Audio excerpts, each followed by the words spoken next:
මම ඔයාලත් එක්ක බෙදා ගන්න යන්නේ කොහොමද මගේ ස්ටුඩන්ට් වීසා එක සක්සස් වුනේ කියලා.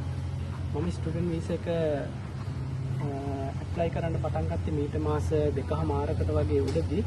එතනදි මම ගොඩාක් රිසර්ච් කරා මම කොහොමද මම කරන ජොබ් එකත් එක්ක ඒක එලයින් කරගන්නේ කියලා.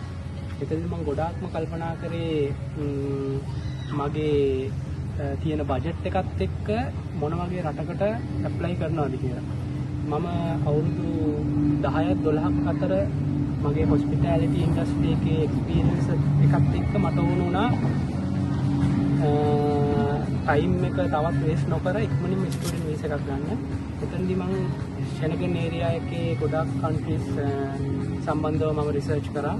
ඒ වගේම නිව්සීලන්ත ඕස්ට්‍රේලියා සම්බන්ධව මම රිසර්ච් කරා.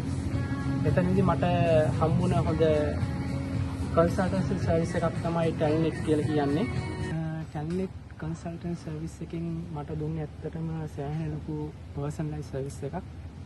එතනදී මට හම්බුණ දෙන්නේ තමයි චතුරදී සිල්වා මලින් කොඩිතෝකු කියන්නේ. ඒ දෙන්න සෑහෙන මට උදව් කරා මේක සක්සස් කරගන්න. එතකොට එයාලා දීපු බජට් එකයි ස්කූල් ෆී එකයි ඊට පස්සේ ස්කූල් එකේ ඩොකියුමන්ට්ස් ටිකයි ඒවත් එක ගත්තාම මට මේ වැඩි සෑහෙන දුරට ඉක්මනින් කරගන්න හම්බුණා. එයාලා ඇත්තටම හැම වෙලෙම කතා කරලා ඉවරලා මේ සම්බන්ධව මේක සක්සස් කරගන්න සෑහෙන ලොකු උදව්වක් දුන්නා. SOP එක ලියන්නත් එයාලා ටෙම්ප්ලේට් එකක් එවුවට පස්සේ ඒක ෆයිනලයිස් වෙනකම්ම සෑහෙන හොඳ සපෝට් එකක් දුන්නා.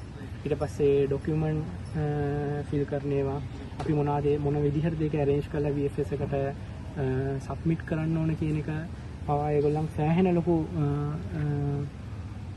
සපෝට් එකක් දුන්නා මට. ඊළඟට අවසානයේ මට මේ වීසා එක ගන්න කොහොමද ඉන්ටර්විව් එකට ෆේස් කරන්න කියලාත් ඒගොල්ලන් සෑහෙන මට ගයිඩ් කරා.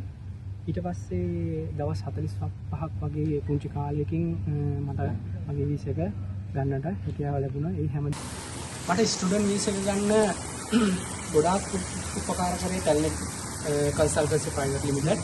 එයාලගේ හෙඩ් ඔෆිස් එක තියෙන්නේ මෝල්ටා වලමයි. එයාලා ගොඩාක් මේ සම්බන්ධව එක්ස්පර්ට්. එයාලා දුන්න සර්විස් එක සම්බන්ධව මම ගොඩක් සැටිස්. ඉතින් මම ස්තුති කරනවා මට මේ සම්බන්ධව බොහොම කෙටි කාලයක් තුළ ස්ටුඩන්ට් වීසා එක ගන්න ලබා දුන්න චතුරටයි මලින්ටයි.